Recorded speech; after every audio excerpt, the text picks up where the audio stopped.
పనులే అడిగితే ఎదురుదాడి ప్రజాహితం కోసం ఎన్ని దాడులు చేసినా పర్వాలేదు అనుకున్న సంకల్పాన్ని ముందుకు తీసుకుపోయి మీ జీవితాల్లో వెలిగించే బాధ్యత నాదని మరొకసారి మీ అందరికీ విజ్ఞప్తి చేస్తున్నా. మీరు సిద్ధంగా ఉన్నారా అని మిమ్మల్ని అడుగుతున్నా. ఇక్కడుండే వాళ్లే కాదు, రాష్ట్రంలో ఉండే ప్రతి ఒక్కరూ ఆలోచించుకోవాలి. అందరం కలుద్దాం. ఇప్పుడు నేను స్వచ్ఛాంధ్రప్రదేశ్ చేయకపోతే నన్ను ఎవరిని అడుగుతారా? నేను అడుగుతున్నా మిమ్మల్ని. నేను రావాలనా? నేను మీ ఊర్లో మురిక్కాలు పెట్టిందో నేను చూడాలనా? ఎందుకు చూస్తున్నాను? ఎందుకు ఎక్కడ చెత్త ఉందో చూడాలనా? నేను కూడా చెత్త అంతా రోడ్డు మీద వేయించచ్చు కదా, అడగరు కదా. కానీ ఎందుకు చేస్తున్నాను?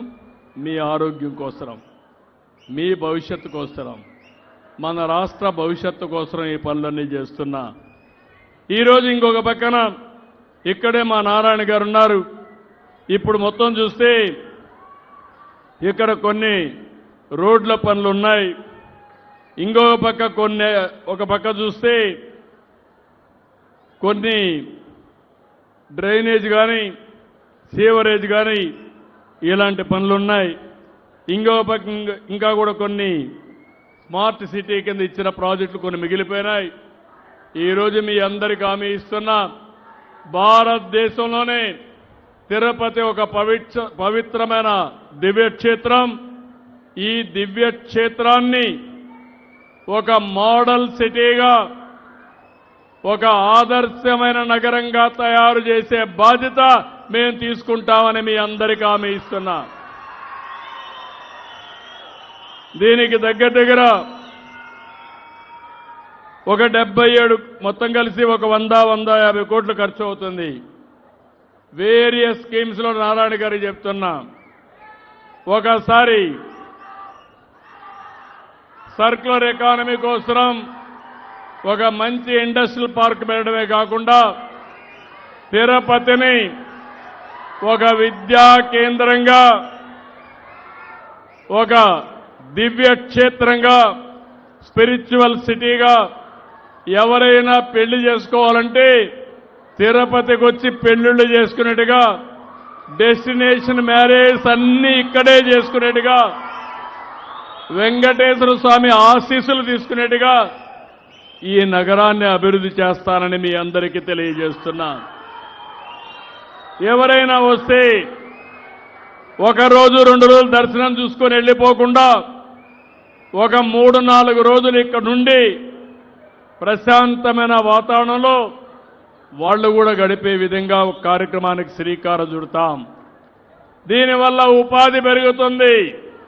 ఇంకో పక్క నాలెడ్జ్ ఎకానమీలో తిరుపతిని నాలెడ్జ్ ఎకానమీ హబ్గా తయారు చేసే బాధ్యత ఇంటి దగ్గర కూర్చొని లేకుంటే ఇక్కడనే పనిచేసుకునే విధంగా కంపెనీలు తీసుకొస్తామని మీ అందరికీ హామీ ఇస్తున్నా.